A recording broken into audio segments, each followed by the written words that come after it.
Lutindo wano ku Radio Simba Peter Kibazo mu studios ogikwanjulira osibyeyo otya ampuliriza eyakoze olwaleero weebale wonna w'osinziira otuwuliriza tukwebaza okubeera ng'okola bwotyo kulikayo gye wakoledde.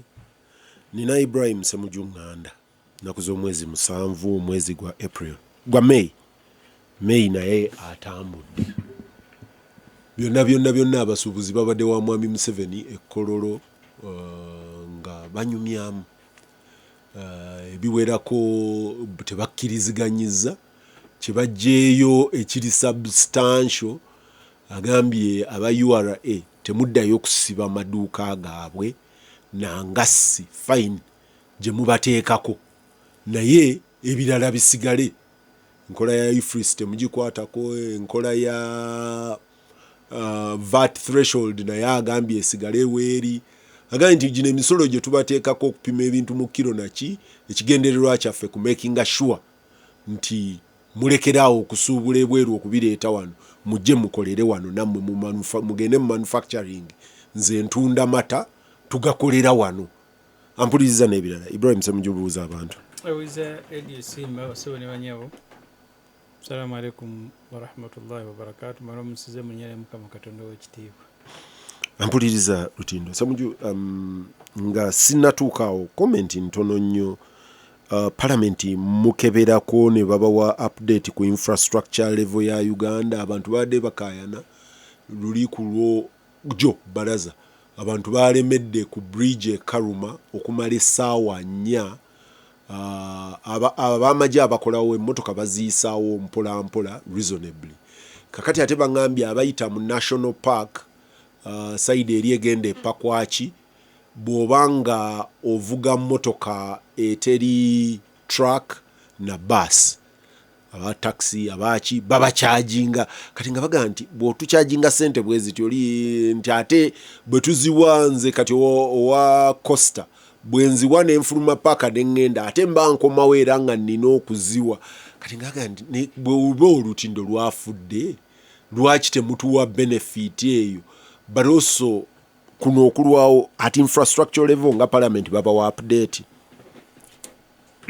Olunaku lw'eggulo twabadde parliament yatudde okutunoza kankutenga kwanjawulo okutunuulira emisolo amateeka g'emisolo gavumenti ge yaleeta amateeka 5 naye essaawa namba eyasoose yabadde ku byanguudo Karuma nga yemukuzo nzibairayo nakagiyitako nabadde nva gulu ne Dr. Besigye ne team gye twabadde mu kwebuuzaako ku FDC okukola ekibiina ekipya. Mwebuuza oba mutegeeza abantu nti mugenda kola kibiina kipya? Twebuuza anti abantu bwe twatuula mu meeting eya bonna Katonga nesalawo ebintu 4-5 tukole ekibiina ekirala tuyingire ebiriwo tufuneyo ekibiina ekito tukikuze tuddeyo tutegeregane ne bali tukole kisinde kati ebyo tugenda obabuuzaako ebyo naye nayise Karuma nga sinagenda wonali bumujuke yatutereddeko message nti Karuma kuba baligadde muyita Masindi nentya nnyo naye natuusaawe bweyali nga nabo muruka zikyagenda nengenda nendiyitako niwe naliyitiddeko nalabyewo abalinganga baba kitongole kya byanguudo babesibye enjegere balinga naye nga amazzi mutawaana. So twamaze essaawa nnamba mu parliament eggulo nga tukubaganya ebirowoozo naye gamunonyawo bitandikira omuntu ali mu Uganda yeetaaga ategeere nti kanzire emabega lwe twaliko ne Museveni ku radio namugamba nti Museveni yafuuka nga ye project naye weyagira nga Uganda ye project. Update gye batuwa tewaliwo kweteekateeka nti amakubo ganaagaguddemu balina neeteekateeka mu byensimbi n'ebirala kubanga bwe twali tutunuulira gavumenti ng'ezze okusabira Magoola sente ez'okukola factory y'eddagala era nezitwala ku kifuba $5.76 mu report gye nayanjulidde Parliament nabagambye nti bw'otunuulira enguudo z'omu Kampala Capital City Authority omwaka oguwedde guno actually gwe tulimu ogugwako Kampala Capital City Authority baagiwa biliyoni 31 ze bayita roads and bridge maintenance sinkaaga biliyoni 31 ze approved budget mwene jja olwokuba tulinamu sente ze twewoze eza World Bank mumunikoko kasene sente akokola enguudo e Kampala Wakiso kira ne walala kati oli wabeera nga Kampala mu budget ntina kugwako oyinamu 31 billion golowooza za kukola ki naye ate magoola nojja n'omuwa ate ne bwetunulira budget ey'omwaka 31 billion juzi baatulaga ng'okola kilomita e Kampala etuuse mu miliyoni ya $1 miliyoni ya $1 ze billion ze billion in fact on average si Kampala yokka enguudo kati mu Uganda eza kolansi zisinga obungi zimalawo buli kilomita biliyoni 3 kitegeeza nti Kampala bw'oba ogiwadde ezo obeera ogiwadde kilomita 36 ate 3 nga biliyoni 12 zesente ziri mu budget gye tumalako bw'oba okola mpya naye mukuddaabiriza kati bw'otunulira budget ey'omwaka ogujja tuyinamu triliyoni ndowooza 2 okola enguudo mu Uganda wonna naye nga mwezo mulimu n'eza World Bank ez'engambye ez'e Kampala Wakiso nawa sente ez'okuddaabiriza enguudo n'okudduukirira ebyo ebiguddewo mulimu biliyoni 5 naye buligi emu ezo bwegwamu yinza okulya biliyoni almost nga yakuweza 10 oba bagenda kuddamu kugitereeza nayita kuye mu Katonga bakagiddamu Katonga bucyangeegwamu tebagikolanga baateekayo sayidi eno baatuteerayo gye tuyita nga mmanyi nti bagenda kutandika kukola wakati naye lwensembyeyo okuva e Masaka ng'okukola kuli kwennyini okw'okuzimba buligi tekutandikanga temubawanga sente anti kakyenkugamba nti kyobuuziza kiri ne bwe batuwa update kuba kuŋŋaana kukungubagira wamu kinadde mbuuze eggulo minisita nga naye bwannyonnyola naye akungubaga ng'ababaka ba paalamenti so gavumenti olwaleero Peter bw'otunuulira budget n'ebyensimbi eby'omwaka ogujja teinaamu ssente zisobola kwaŋŋanga mulimu gwa nguudo zimalibwawo kati ne mulimu emergency Karuma gateway yaffe towards Sudan, Northern Uganda, Jinja, Katonga, ezo ziri crucial, ziri za njawulo. Kiringa ng'omuntu ng'oli teweesobola ogaba olwaza omwana ng'afa ng'olufuna ssente zigenda mu ddwaliro era aba ojja mutunuliza kati we tuli olwaleero tukkirize ebyenfuna bya Uganda mbadde ntunulira budget ne bwe nvudde wano mbadde nkyayita mu budget ya mwaka ogujja 43% ya budget omwaka ogujja 25 trillion debt servicing 43% bw'ogenda okugjako ebirala tiriyo budget musaasizi nojjako debt servicing nojjako recurrent okuli emisaala gyaffe kati emisaala gyo gibale bw'otunuulira emisaala omwaka ogujja giwezezza 7.5 trillion which is 12% eya budget abantu obumu gye batatunulira mu budget bano boowa emisaala ate olina obbawo ebyokukozesa mafuta kutambula wawawa nginza okumala okukola toto nga ziri 13 trillion emisaala n'essente gyowa bowadde emisaala okukola bw'ojjako 25 trillion kati bw'otandika okugjako ebirala 38 kati tiriyo budget tetulina ssente musaasizi yatugambye minisita wa gavumenti nga tuli mu budget committee n'atugamba nti ne budget ey'omwaka guno baali bateeseteese era paalamenti ne bakkiriza okwewola ssente ebweru n'agamba ne kati ssente ez'okwewola ebweru zonna baziwolera ku 10%. tuba tetugezemu za katale olwo anti kati tewakyali zitali za katale eza World Bank ziriko amateeka ne IMF kujja kugezemu za China ate ne China tegenda kubanga biddakiika ekuwa ate bali bagambye nti tugenda kunoonyako mu Bawarabu. Nalabye minisita Kasaija nga ali ne minisita wa Saudi Arabia nga nti wano we tugenda okujja sente za development eziddako. No, well, I mean, Islamic Development Bank etera nnyo okwetaba mu bintu by'amasannyalaze, malwaliro, naye ezaayo nga omanyi Omuwarabu. Omuwarabu abazungu bawola naye ne bawola nga n'okuwola ssente nga nagwo omulimu gwe bajjamu ssente. Abawarabu ssente zaabwe singa tebazijja mu kuwola bantu. In fact baagala nnyo okuwola mu ngeri ya kutereka. Namuwola ssente zange ziri mu Amerika, namuwola ziri Bungereza.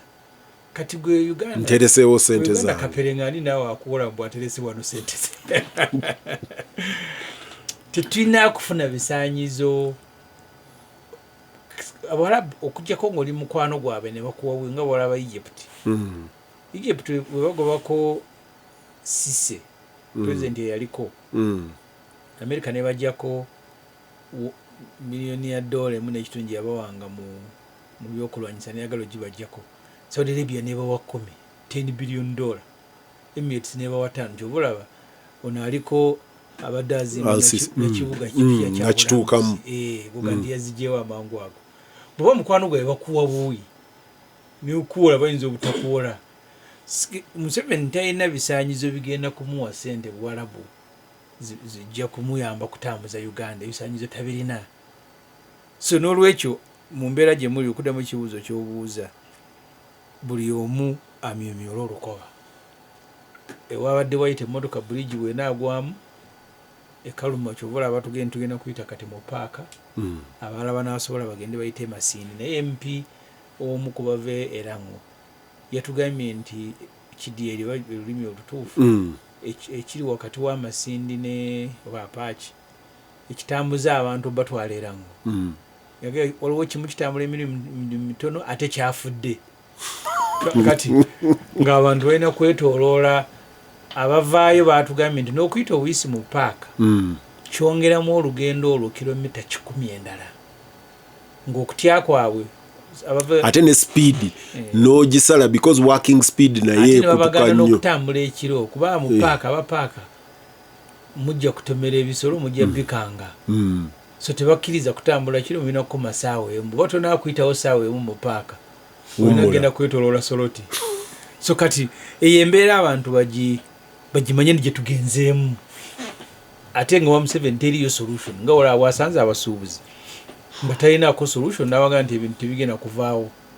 So kati n'ebyenguudo by'osuubira Peter talina solution. Nze ntambula mu kibuga muno. Bless you. N'ogenda mu industry area n'osanga enguudo zaabise ziweddewo. Buli we weetoolako bw'oti osanga enguudo zifudde. Bujja waffe ekiro ekirungi n'abaka parliament bangi abava ekira. Semujju enguudo nga zitutta. Nimuganda mujje musoro tugende mu parliament mulete ssente. Eriyo Richard Moga yakugambye nti Honorable Semujju, you're talking about very far. Even us here through Kayunga, Karaji, the Sezibwa bridge is almost collapsed and trucks cannot anymore pass there. Yet it was the alternative to Jinja. Then nakugamba ne kuyisimba nawo waliwo default. Kati abuuza nti oba ddamu z'amasannyalaze ezaazimbibwa ze zaalina challenge. Ekiwalo mpaka yakyogedde eggulo. Ate njukira mu ntandikwa waliwo abalina ng'okutya nti onaayongera bridge, onaayongera ddaamu endala ku River Nile. Ejja kozinga babagiyita wa backside. Kyajjukira kigambo kye baakozesa nti esobola okwongera obungi bw'amazzi. Era Mbako ng'agamba nti alina okutya nti bridge yennyini naawe bagambye nti yafunyeemu olwatika eyinza okuba nga lwaleeteddwa bungi bw'amazzi ge twadaaminga. Gano agali ku wano wali Kaluma we bazimbye ebbibiro ly'amasannyalaze. In fact nga yaga ndi weetaaga kuggalirawo ddala tuyinza okuba tuli awo. Nalabye e Kenya nga batwala bridge nga balinganga abatwala fact nga betwali e Katonga wano. Ng'okutya kwaga nti butunaaga nti ab'emmotoka entono bayitewo muyinza ogenda okukakkana nga mumaze kulaba ku mazzi bantu ge batuta okusobola okulekeraawo. so liyali kino nakyo kimu ku bintu ebyabadde byogerwako eggulu sikinaako nze bumanyirivu ng'omuntu. Ampuliriza Lutindo eyo nvuddeyo Ssemujju pulezidenti asinkanya abasuubuzi n'agenza okubasinkana nga jjo amateeka agafuga emisolo mwagayisizza oba mwamaliriza. One, bw'obeera musuubuzi olwaleero after session yinyo yajja eya parliament obadde ogenda okusinkana pulezidenti? Eggulu amateeka agayisibwa mu parliament baatuleetedde amateeka ge tumaze nago kati akabanga gali 5 ate ntula ku komiti ebadde gatunuulira. Mulimu etteeka erya VAT, mwabaddemu erya income tax, mwabaddemu erya stamp duty n'erya tax procedure. Erya tax procedure teririimu kikosa musuubuzi.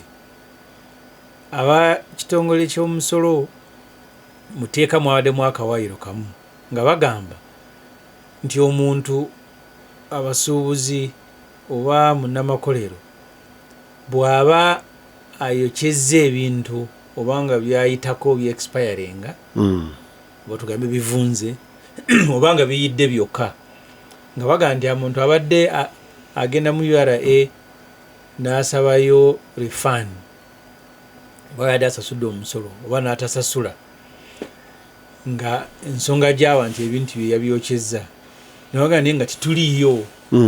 Kati muteeka baasabye nti oli bw'atanaakwokya bintu balina okubaawo eyadde nengosiza just line embwete nti URA bw'oba ogenda kwokya ebintu kudesitoyinga oba mu foomu yonna owandiika ekitongole kya URA n'owandiika commissioner general ne babeerawo ng'obyokya okusobola okuwona eby'emisolo okusasulira ebintu ebyayidde.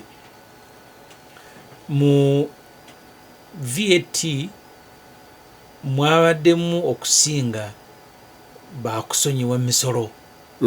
Abasuubuzi kye baadde basinga okwagala mu kyadde kyakendeeza okwambusa actually okwambusa threshold ya VAT eve weeri ku million ziri 15 eyambukeko waggulu. Kati ekyo gavumenti yakiganye, twakigezezzaako n'ekigaana. Kati abasuubuzi lyetteeka teriina kye lyabongeddeko lyabalesenga we bali. Niwe banegotiatinga ne Museveni gwe banegotiatinga naye Kololo naye yaleese etteeka mu parliament banjawulo oli talina kye yakyusizaamu n'ekimu. N'ebyo twakibagambye Musasizi n'agaana, naye nga temwabaddemu musolo mupya gwaleeteddwamu. Naye abasuubuzi kye baadde baagala okufunamu okwambusa threshold ya VAT ekyo tekyabaddemu. Omusolo omulala ndowooza egyabadde giriko ennyo gyabaddemu excise duty, eyo yatulemeredde okuyisa. Twalwanaganye nabo ne batuuka ne bajja abandoninga naye tetumanyi oba tebadde. Eyo yabaddemu eryetteeka mwe mwabaddemu okwongeza omusolo ku mafuta 10. Olwaleero gavumenti esolooza abantu ku petroli buli liita gy'ogula siringi 1,450 ku dizilo 1,300 kati yali yakwongerako. Era mu ripooti yange kinadde mbabuuza kubanga bw'otunuulira petroli buli mwaka gavumenti emuggyako emufunako 1.6 trillion ku petroli yekka, nefuna ku diesel 1.3 trillion. Nga mbabuuza muti mukwatibwamu nsonyi. Omwaka oguwedde nga guggwako mwaleeta wano okukyusa etteeka ery'okuyingiza amafuta muno. Ne mugandi gavumenti egenda galeeta butereevu nti era nko galeeta butereevu gajja kendeza ebbeeyi. Naye ng'abantu banana kulaba muganyulo gwa gavumenti kuleeta amafuta butereevu ate mujje mwongereko omusolo. Kati eryo n'abaka bangi n'abenaaleemu abamu bwabaddira ekinadde magandi kati mu mulimu gwabwe gwafuuka gwa kuba kalulu. Eryo ne liremerera ne liddayo lyabadde liriko emisolo emipya gye baadde baleeta. Mu eyo kuba emisolo gye basolooza abasuubuzi mu kwogeraganya kwange gye nawuliramu egyali gye batawaanya mwalimu guno gwenyini gwe Museveni gwayogedde nabo nti bw'oba oleeta engoye ebika ebimu oba oleesa ejjoola gy'ogenda kusala mu masuuka oba jjiini oba naki nga gavumenti okusolooza $3 oba 4 buli kiro. kati abasuubuzi nga balina obuzibu bw'okupima kan imagine nga bakupima kilo ina mukwano gwange omusuubuzi yaŋŋamba nti baleetanga jiini ne bagitunda emitwalo 2.5 nanga jiini ezimu zizitowa kilo 2-3 nanga ezimu nti bw'ogigattako omusolo kitegeeza nti ojagenda kukananga ogitaddeko omutwalo olwo n'ekitundu nanga ate sigwe musolo gwo kati lumba baganda balina okusolooza withholding tax oba 6%. Nanga nti ogenda okukananga jiini yali ku mitwalo 2.5 kati ekitundu nnyo gyetagenda obeera ekitundu. In fact nadde ngamba abaka parliament eggulu mu parliament ekintu kyetatunulira bwe tuba tutunulira enfuna bya Uganda kubanga omusuubuzi si yawo omusolo omuguzi naye ekintu lwe bakiteekako emisolo nekyeyongera ssente kitegeeza nti abaguzi basalika gwalina edduuka otandika kwekaabira abajjange ne bagula jjiini y'emitwalo 2.5 bwegiteeka kwena nga basalika abadde afuna abaguzi 10 olwo osigaza 2 oba olumu n'okuzibya nga totunze kati nga gavumenti erina okutunuulira butya bwesobola kubanga ab'ebyenfuna bagamba nti mu Uganda aggregate demand yagwa wansi kisooka shiringi ya Uganda bwetandika okunafuwa sente ya Uganda Bank of Uganda yo kyekola kwe kulanga enuunamu sente mu bantu zigwemu zikendeere zireme kubeera nga zikola inflation kakati bwe basigaza sente ntono mu bantu ekinyininyini kireetera abantu okutandika okukendeera bye bagula ate n'ogattako n'emisolo nadde ngamba abaka parliament tulina okutunuulira emisolo gino n'obwegendereza oyinza okwagala okusolooza omusolo kananga ebyenfuna obikubye wansi so abasuubuzi kyebabadde kyobuuza ekibuuzo okukiddamu nti parliament ng'emaze okuyita mu session y'emisolo Museveni abayita mugende kukola waaligenze maybe yes maybe no kubanga n'ebimu amateeka ge beeragira Museveni amanyi biyimiriza nga tagoberedde mateeka nga bola abasuubula gold naddala gold gwe bayisa wano genda ebweru etteeka nayo lyali libagamba okutandika kusasula pa kilogulaamu bwe baakayanako Museveni anga nti etteeka ligira litudde naye omulwa kubandoza mulimu ab'eŋŋanda ze bangi abali mu golodi so gendayo kololo kyali badde kiyamba naye abantu kyebateeka okutegeera olwaleero njala buli omu awuliriza Radio Simba amanye nti Museveni sente zakozesa okupangisaako obuwagizi zikendedde kinene mu budget gye tutunulira kati saawa zino nkugambye nti okusasula obusasuzi amabanja agawanjibwa Uganda Uganda mu budget erina mu trillion 25 za kusasula amabanja 25 trillion out of 58 which is 43% kusasula amabanja babadde abagabi b'obuyambi nga batuwa 2.7 trillion mu budget za kutuyambako mu budget kati batuwadde billion 28 abadde batuwa 2.8 trillion bazisaze ne batuwa billion 28 nkugaye Musasi naga okwewola sente ebweru zifuuse nzibu okwewolayo so kati saawa zino Museveni omusolo ajula na kusindika basirikale baguno ne wuwo nga tonakugula wakango kyebase asobola okufunako zapangisaako obuwakizi n'okutambuza eggwanga so kyekizibu kye tulina kati ne wana basinkana bo ajja babulira birala naye bw'oba omanyi ng'otunuulira ebyenfuna bya Uganda weebiri kati Museveni takyalina gwasobola kuttira ku liiso omusolo ajja kutungulamu n'omuntu eriiso asobola okugufuna so agenza ogenda ekkololo nga ye embeera mwali naye ekifaananyi kyayagala okuwa nti bino bye bamusaba tebisoboka naye ng'ekibiganya okusoboka nti mu mbeera mwali nzibu nnyo bakusazeeko sente ezikuyambako budget abagabi b'obuyambi olina amabanja gakutte mu bulago sente z'oyinza okwewola eziri ebweru wa Uganda bazongedde interest banka ezawano zikubanja banka zawano zetwewola sente okusasula emisaala gy'abakozi n'abalala omwaka ogujja ogw'ebyensimbi ziba batuwola awola ezo ezituusa okusasula omwaka gw'ebyensimbi nga gutandise trillion 12 gye bayita debt rollover so Museveni agenda yeewole mu banka emu asasule banka endala kati ezo zetuteeka mu treasury kati ezo ezituusa okusasula ezigenda okumakiwalinga next financial is 12 trillion. Zina kusasulirwawo zituuse kubanga interest joyina kati kwezo sente efuuse 8 trillion kati just interest alone. Tukyasobola kuzongerayo. Bank of Uganda tubanja trillion musanvu. Museveni bamubanja ekimuyambako kati sawa zino nakigambako abantu mabega nti wakuba amagye gamwetoolodde ne kati yali badde ku mpingo nga bamubanje bamutwala Uganda weeri sawa zino olwaleero talina kyakola ayinza kwekaza bwekaza nene weeyebaka amanyi nti ekiri ebweru kisa kinegula. Ampuliriza Lutindo Samuju Joe ogambye nti ekya excise duty ku mafuta the extra 10 mwakiyimiriza mwajjeewo ne 5 ku 10 ze babadde batadde ku buguzi bw'ettaka kyekirala kye mwayimiriza ekyomusolo ekyo tekiimpactinga budget ate gye mwayisa wiiki eri kubanga tugenda giyisa wiiki ejja well officially ne muba mwamaze dda bino bye mugenda okuyisa bya luzungu lwa kunyumyamu neeri muba mwamala dda estimates oziyisa zonna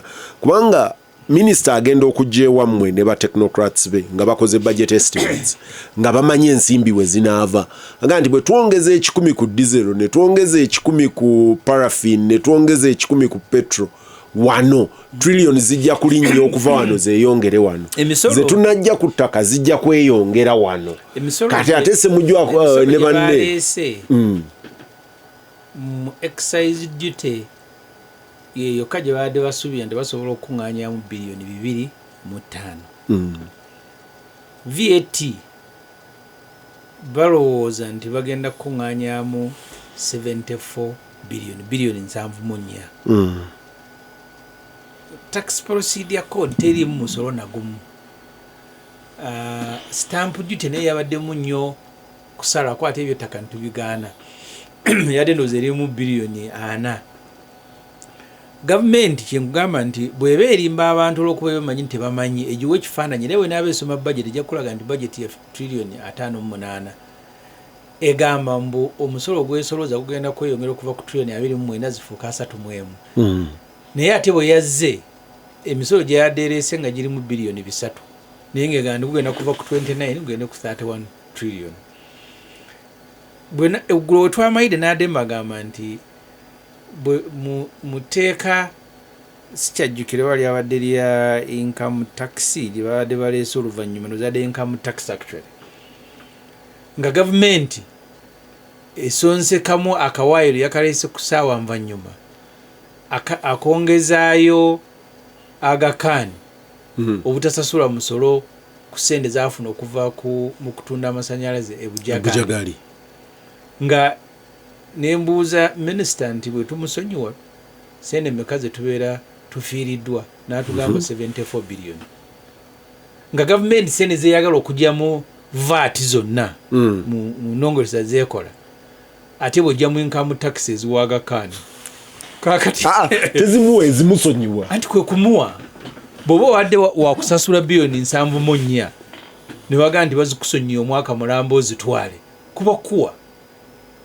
kyenadde mbagambe eggulo nti gavumenti eni ekutabula nojja n'oleega abantu wano abasuubuzi ne bakayana oli kololo nabo ng'oli pulezidenti bw'omala okuŋŋaanya ssente gwalaga nti n'okwata bilioni 5.76 bilioni n'oziwa Magoola bw'omala n'ojja ani Magoola agenda kukola emirimu pulezidenti kyabadde agamba abasuubuzi leero nti bwe mujja wano ne mukola factory ono agenda bakolera emirimu agenda ku exporting ebweru atuleetere forex. Wenjogerera naawe twakawa Pineti bilioni 4.2 zetwakawa Pineti okuzimba eddwaliro e Lubowa naye Museveni yayitaddeko magye Pineti taliiyo Museveni yataddeyo magye gazimbe mu ngeri ya kuswala. Yes. UPDF yali mu kuzimba ate sente mwazi wa Pineti oba Neck Industries Pineti yagisasudde ekolenga Rokobo yali eyina okukola bw'anaamala nga atusaba classified ziri munywanyi we Pineti yazitwala ate Kashuga factory twakagiteekamu bilioni 5.3 naye kati saawa zino wanga nti bagigalawo bali mu kwetereeza. Bana abakola motoka abakira muri batugamba abazimba baasi twakabateekamu bilioni 320 naye baasi zaabwe zinonya kukuba ne zikubula. So budget ya Uganda Peter osobola okugijjamu abantu obutabakanika misolo kasitoolekeraawo okwejala byokuli mu budget.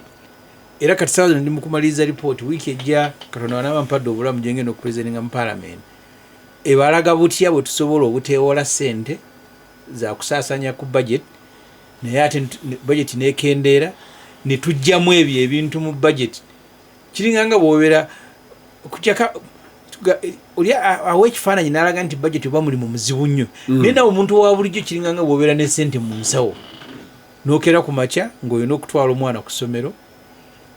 Nze maama wange nzaala yali mwangayo olumu oggula boarding ey'ebbeeyi n'akugulira essuuka n'ogenda nazo ku ssomero kubanga ng'ateeka okusalawo wakati w'okwambala boarding eriko n'oggula essuuka eziweddewo omwana agenda ku ssomero.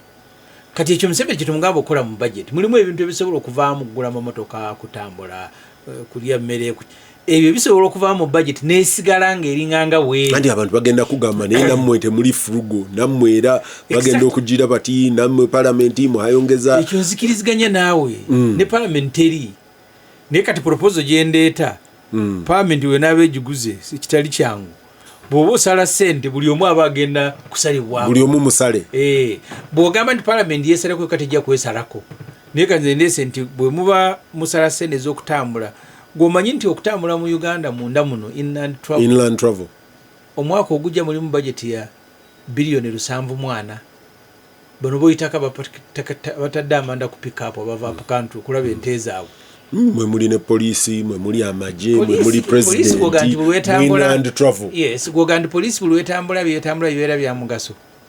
In fact ogenda n'osanga ng'emmotoka eza patrol tezirina mafuta zinagaalo bankwatanga ngenda okwewandiisa patrol zinagiteekamu amafuta baali bantwala nekwamira mukulu ambuliriza kankubeeteramu amafuta ne batwale wakisa okwewandiisa kati nga bw'otagiteeka mu mafuta tekutwala ate nga ngenda kusigala okwewandiisa kumpiteko.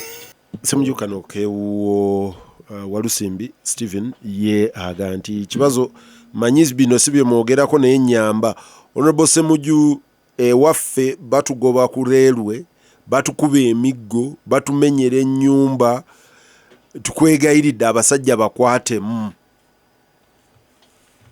Walusimbi wa Mukireku simanyi Walusimbi mpeereza wa gy'oli ebyalo ebyafuuka bizibu mu ntandikwa yaabyo baatugamba nti baagalako fuuti 10 leero yayitanga enkadde bwe baatuuka mu Kireku baasaanyawo kyalo Kiramba nga Banambole bwe baatukola Kirekabi almost bagisaanyawo. Nambole mwali ku ttaka lya kisaawe anti gavumenti bw'obeera ku ttaka ly'omuntu egamba omuntu takugoba ekitwagigamba ng'omuntu tukizibwa goba omuntu ku ttaka. Museveni n'agamba abateddewo ne rediyo abateddewo n'amagye bw'atuuka ku lya gavumenti agoba bagobe ate tabawuliriza. Kati abaali ku ttaka ku leerwe mulimu abantu abawangaaliddeawo almost obulamu bwabwe bwonna naye mu kwogeraganya n'abali mu leerwe because bali abaalimu abamu babagoba kati nabo baali bafere nabo nga bayiyizaamu ssente batugamba nti bagenda kusasula abantu bonna kati tulina ssuubi lya kusasula litulina okulinda. So abantu bagumire ku kyakubasasula okubaza tebagenda kubazza saagala kubalimu nsogera bya bulimba naye African Development Bank egenda okuwola gavumenti ssente okukola leerwe mu condition zeebawa mubeeramu okuzzaawo obulamu bw'abantu. In fact ne bwe kibeera kinyonyi nga kiri ku muti bw'oba ssente zijje mu African Development Bank olina okukisengula. So kati obuweerero buli mu fanda tebuli mu gavumenti nti aleeta ssente z'okukola old gauge railway line aga nti abantu teko kubasasula. Nali n'abaleero mabega kaabo nga bangamba buli muntu gwe baawandika bagenda musasula. In fact kati nyina kugoberera batuuseewa. Watsomu Miriam akuga nti Honorable Semuju, listening to you, I hope I'm right. You're saying that the budget that is going to be read to us is totally unrealistic and a fraud. Can we go to the realistic numbers? In the last 3 budget years, we have barely realized 80% of the budget. Why do we continue reading a budget that we know we will not realize? Isn't it prudent for you people in Parliament, Budget Committee, Finance Committee to cap this budget at where we are realistically? For example, 43 trillion, and we operate within that, other than exciting us with 56 trillion that is nowhere. Ngaboga nti budget ntwagitandiseeko mabega kaawo. We twasookera. Nze actually abantu mbagamba mwagimaze. Tetunnaba. Wakyaliwo obusobolo okweyongeramu. We twasookera ekiwandiiko kye nawandika ku budget. Bw'osoma ripooti ya Auditor General, Auditor General akugamba nti omwaka oguwedde gutali guno gutulimu ogw'ebyensimbi, gavumenti yasoma budget ya trillion 52. Bw'emala okusoma budget ya trillion 52 negamba abantu ebitongole bya gavumenti, okay, abakutubiza kinzo batawanya okutegeera, okay, bw'esoma budget ya trillion 52 mu kusaasaanya sente ezaaliwo ez'okusaasaanya zaali trillion 43 omwaka gw'ebyensimbi okugwako. Budget eyasomwa trillion 52 ne bayita ne supplementary ne ziwera trillion 54, but the actual money available ez'okuspending zaali 43. Nga budget trillion 10 watsomwa abadde mutuufu. So nzikiziganya naye 100%. So mu proposals zaffe zinafulumya ku mulundi ogwo nga gavumenti ngigamba nti erekeraawo okukyamusanga abantu ne ba MPs nabo bennyini nemaga nti nammwe nyini mugenda kuswala. Mujja ne muganda banteremu ekkubo ne bagaba balitaddemu. Ne limala emyaka 3 obeena buli mulundi nga budget nga ligiri mu road design. Kwawukana n'omuntu awuliza radio simu, omuntu wa bulijjo MP amanya ebiri mu budget nga bwe nkugambye nti omwaka ogujja budget ya trillion 58, trillion 25 za kusasula mabanja, trillion 7 ne billion 5 misaala gy'abantu, trillion endala 5 ne billion 4 za gulira bakungu ba gavumenti mafuta biki. Ogenda okutandika budget nga 33 trillion teziriwo kati nga tonagattako bintu birala nga renti ani. So mugenda kananga budget almost teriwo, era kiwaniko kyeddamu okufulumya ku lwokubiri okuddamu gamba gavumenti erekerengawo okubuguumiriza abantu. N'olaba Matiya Kasaija n'alyoka akwata ekisawo ekinene n'atambula ne bamukuba ebifaananyi n'apozinga ng'agamba aleese budget naye nga azze kusoma sente za kusasula babanja. So kituufu kyagambye nti gavumenti eno singa tetya mu nsonyi yali badde ng'ekola budget tasukka na trillion 4 nga wetukoma naye ejja neyagala okuteekawo ekifaananyi okulaga nti ebyenfuna. But I mean finally n'oyamba ki kubanga nze bw'osoma 56 nze abadde abanja gavumenti neesunga nemanya nti kati gavumenti egenda kukola bino ne bino, then notabirealizinga. Anti ekyo lumu nali nyumizaako abantu nga nkyasoma ekyazanga eyo. Tulina ekitabo kye twasoma nga kirimu emboozi nnyingi naye emboozi emu eyalimu yali etunyumira. Omusajja yalina enjala yabakwata ewaka. Kati njala bwe bakwata ewaka abaana nga babakaabirira kye baakola ne basaanika eseffuliya ng'erimu mayinja ne baliwamu amazzi ne basaanika endagala. Kati omwana buli alabanga endagala wali kuba endagala naye bw'oba ofumba mayinja zikyuka. Buli alabanga emmere n'atera okujja zikyusa kala. Kati abaana buli baalabanga nga bafumba amayinja ne baba ku mazzi ne beebakirawo nga balowooza emmere ejja enaatera bagiraba omukka guvaamu mu seffuliya. It's exactly government kyekola abantu. Museveni ne gavumenti ye eri mu kufumba mayinja n'ekifaananyi kyewa abantu nti mulimu emmere mu seffuliya. Kyebava basoma ekkubo naye nga bamanyi bulungi nti omwaka ogujja mu budget temulimu ssente. Olumu basoma ekkubo naye nga ssente ziri mu budget za design. Kati ye awulira nga bamuteereddemu ekkubo naga nti okuva ekiwaatule okutuuka ekira mu tawuni ekkubo bayitadde mu budget.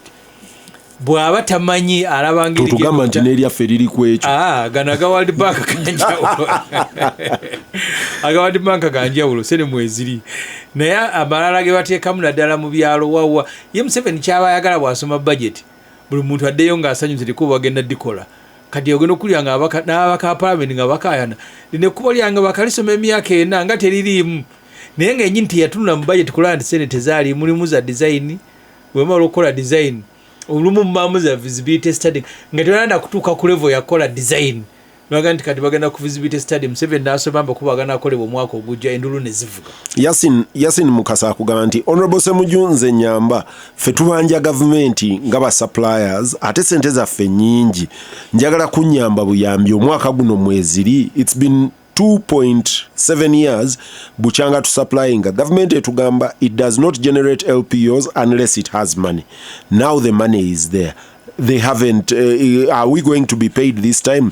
Okubiri naye wa mabanja agafaanana awo DFN atadeko erinnya lye nti ye DFN agamba Honorable Ssemujju ffe baatubala mu Busega Mpigi Express way atadeko ekigambo loop naye emyaka ebiri kati batugamba budget kemala okufuluma tebatusasula kituufu sente teziriyo kananikeno w'amabanja olwaleero Peter bw'otunuulira budget otunuulira ripooti ya auditor general abantu ababanja gavumenti bagibanja trillion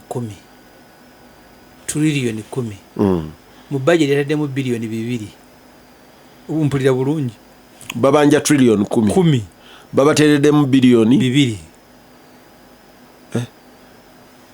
era twagenda okukola calculation n'abako n'aba civil society nga kijja kwetakisa gavumenti emyaka 36 nga tezeemu okumalayo abantu abakibanja ababanja gavumenti bawezeza trillion 10 mu budget yataddemu billion 2 ezo areas ziri mu budget abuuza ebyenguudo nange ninganga ye nyina abantu bange abe Kasokoso mu Kito n'Amataba gyoyita Greater Kasokoso we bagenda okuyisa Southern Bypass ne Jinja Expressway abeyondoza babasasula basooka ne basasulako abayina titles ettaka eritaliiko interest eri multiple interest kati ffe ne tusigalayo abaawo gyebayita Greater Kasokoso mu budget eno UNRA mu omwaka ogwedde bayina budget ya 2 trillion kati bagiwadde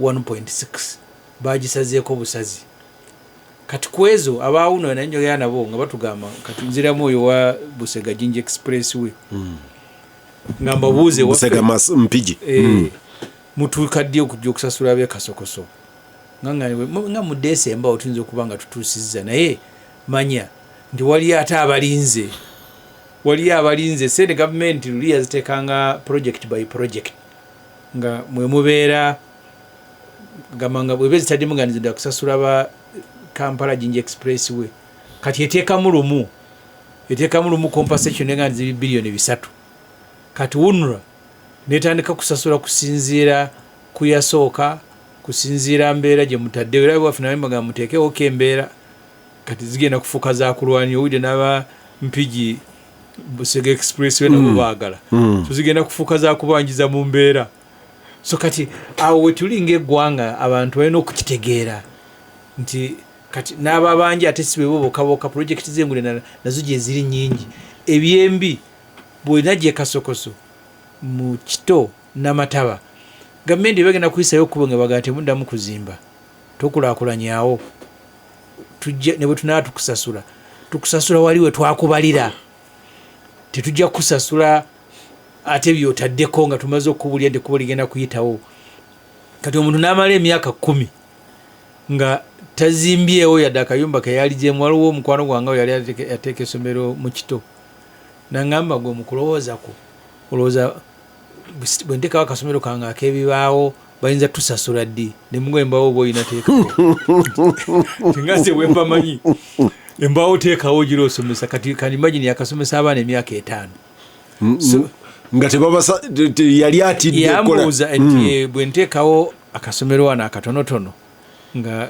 kalimu materials ambaawo ebyo ebitasala nnyo olowooza mu bbanga kiri bajja okutusasula batugobewo ne muganga bwemanyi gavumenti akasobo kaayo essomero teekawo abaana bagira basoma kati myaka 5 essomero weeriri saagala kumalamu bantu maanyi naye njala abantu bategeera ebiri mu budget oli aleke kutandika tulina omuvubuka yatugamba nga tukyakola ku monte eyo nga tulinda batusasule ng'abuuza nti amazzi g'ebijanjalo tugayiwe batusasula akawungezi k'olwaleero temuyiwa amazzi ga bijanjalo mumanye nti gavumenti ya Museveni kati etubidde naye yennyini temanyi bwegenda kuvaawo kyobola bwasanze abasuubuzi bwajja kuddayo nga balowooza nti Museveni yafuuka wa mwoyo mubi anoonya sente zakupangisa buwagizi takyaziina aziyiya buyiyi aziyiza mu kiwato ng'amazina. Ronnie Kyeyune aga nti honorable onnyonnyodde byonnyonnyodde gavumenti ebimu ku bino yabadde tebisootinga ng'ekola rationalization of agencies mu ababaka ba palamenti abamu gye mwagaanye mu bulambulukufu abalala gye babaguliridde ne mugaana. Ronnie batte okusooka nze ng'omuntu mu kibiina mwentambuliza ebyobufuzi okutuuka olwaleero n'ebibiina ebirala byonna nenumpu nga mweri n'ebirala bw'osoma manifesito zaabyo buli omu agamba nti ebitongole bya gavumenti bikerere gavumenti etuuka entono era nze buli teeka lye baleese okukendeeza ku bitongole bya gavumenti naliwagidde nga bwegasobola contradictinga policy nga nze n'ekibiina ze twalangirira eri eggwanga ekyanneewunyisiza nti ababaka abamu n'abali ku opposition nga balina ebitongole ebibawolereza bisigalewo ng'ate osobola okutegeera lwaki babiwolereza oli agamba nti enguudo bw'ogeraageranya abaawunula enguudo ze bakola neza Minister of Works wunula bw'ogijjawo n'ogitwala mu works enguudo ze bagenda okukola mwekaabire tunijjawo tunulire ekkubo pito oba oyitako owaffe mu constituency eriva ekiwologoma ne liyita ekimwanyi ne lituuka e Nakwero lyagwamu lyakolebwa Ministry ya Works litandise okuwummuka nga terinaweza na myaka 2 kati saawa zino Works eri mukola kkubo eriva ekiwologoma ne liyita ekitukutwe ne liyita mpaka era ku lweggaya kijabijjo naye era olina okutya bw'olaba engeri gye balikola amakubo gaabwe ge bakola gaawukana n'ag'ekitongole kya UNRA oba ebbeeyi eyawukana kati abaka ba palamenti balina okutya ebbeeyi olumu teyawukana era oyesanga nga n'ag'ekiraago ga Works geekola ga biliyoni